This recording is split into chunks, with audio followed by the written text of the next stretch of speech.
Assalamualaikum warahmatullahi wabarakatuh. Alhamdulillahirabbil alamin wa bihi nasta'inu ala umurid dunya wa waddin. Assalatu wassalamu ala asrofil mursalin wa ala alihi wa sahbihi ajmain, amma ba'du. Segala puji bagi Allah, Rabb alam semesta. Dengannya kita meminta pertolongan dalam segala urusan dunia dan akhirat.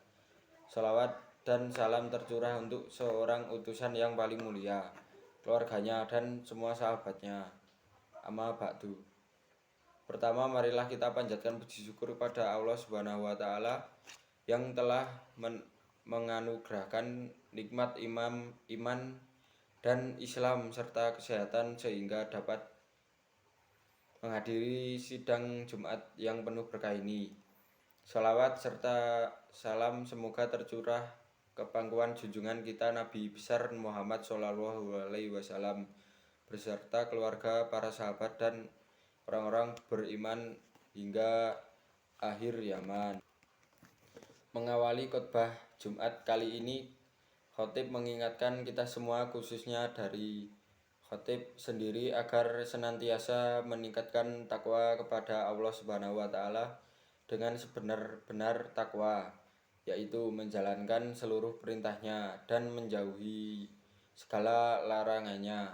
Takwa adalah jalan terang menuju kehadiratnya, sehingga kita akan menemukan nilai-nilai kebajikan dan kemuliaan sejati, baik di dunia maupun di akhirat kelak. Manusia adalah makhluk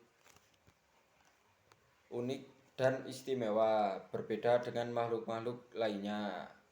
Manusia dianugerahi unsur-unsur imaterial yang lengkap, yaitu ruh, akal, hati, dan nafs, syahwat, dan ghadab, yang terbentuk dalam satu kesatuan yang disebut jiwa, soul. Dari komponen imaterial ini, manusia hakikatnya adalah sebagai manusia spiritual. Masing-masing unsur tersebut memiliki fungsi yang berbeda. Ruh memiliki sifat yang suci, cenderung kepada kesejatian, hakikat, dan lebih dekat dengan Allah. Akal berfungsi untuk berpikir, mengingat, menghitung, dan berlogika. Hati berfungsi untuk meyakini, beriman, mencintai, membenci, empati, dan hal-hal yang berhubungan dengan rasa. Sedangkan nafsu merupakan energi jiwa yang berpotensi pada kesenangan dan kemarahan, nafs al-ammarah. Bagi yang mampu mengendalikan jiwa tirani al-nafs al-ammarah dengan selalu mendekatkan diri kepada Allah, maka ia akan menjadi pribadi yang utuh. Sebaliknya, jika seorang dikendalikan oleh jiwa tirani dengan memenuhi kesenangan dasar, ia akan menjadi pribadi yang pincang. Sebagai makhluk spiritual, manusia seharusnya mampu membersihkan hatinya dengan melakukan latihan-latihan kebaikan untuk melawan kecenderungan nafsu rendah yang menyukai dosa dan kemaksiatan. Sidang Jumat yang dirahmati Allah.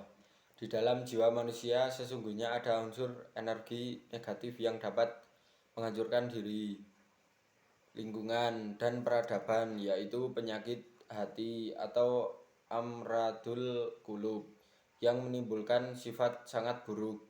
Imam Al-Ghazali dalam kitab Bidayat Al-Hidayah menuturkan bahwa ada 3 sifat hati yang sangat berbahaya, di mana sifat hati tersebut selalu muncul dari zaman ke zaman. 3 sifat hati tersebut akan membawa kepada kebinasaan diri dan penyebab dari sifat-sifat tercela lainnya, yaitu hasad, iri hati, ria, pamer, dan ujub, angkuh, sombong, atau berbangga diri. Dari ketiga penyakit hati tersebut, yang memiliki dampak paling dahsyat adalah hasad dan dengki. Hasad atau dengki adalah klaster problem jiwa yang memiliki dampak luar biasa bagi kehidupan diri, lingkungan, masyarakat, bahkan peradaban itu sendiri. Betapa banyak perkelahian, percekokan, dan peperangan fisik dengan saling membunuh dan meniadakan diakibatkan oleh munculnya sikap dengki. Menurut Asy-Syarawi, penyakit jiwa bernama hasad benar-benar nyata. Al-Quran dengan jelas menyebut sifat ini. Dalam Al-Quran disebut tentang sikap sebagian ahli terhadap Rasulullah SAW. Am yahsudunan nasa ala ma atamu humullahu min fadli. Ataukah mereka dengki kepada manusia Muhammad karena karunia yang telah diberikan Allah kepadanya. Quran Surat An-Nisa ayat 54. Demikian juga Rasulullah SAW menyebutkan dengan jelas agar siapapun menghindari penyakit hati ini. Iyyaka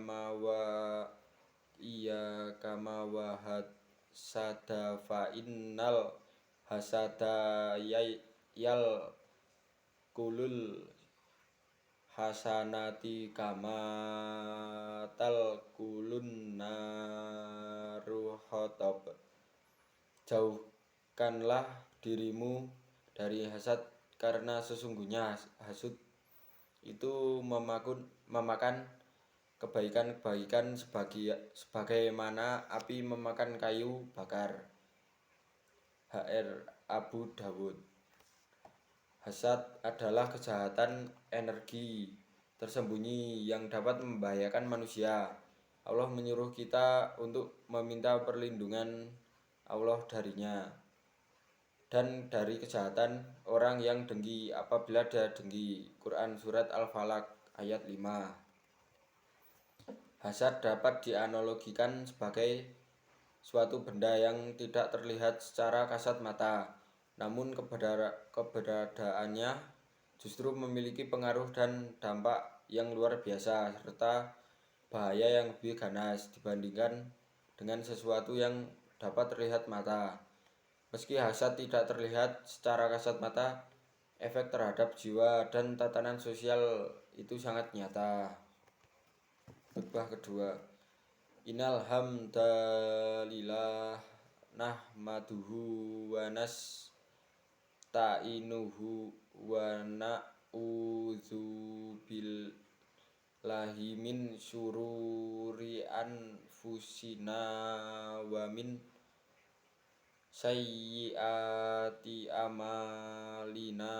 Man yahdihillahu fala mudhillalah wa man yudhilhu fala hadiyalah. Segala puji bagi Allah yang hanya kepadanya kami memohon pertolongan dan memohon keampunan. Kami berlindung kepadanya dari kekejian diri dan kejahatan amalan kami. Barang siapa yang diberi petunjuk oleh Allah, maka tidak ada yang dapat menyesatkan. Dan barang siapa yang tersesat dari jalannya, maka tidak ada yang dapat memberinya petunjuk. Demikian khutbah dari saya. Wabihil taufik wal hidayah. Wassalamualaikum warahmatullahi wabarakatuh.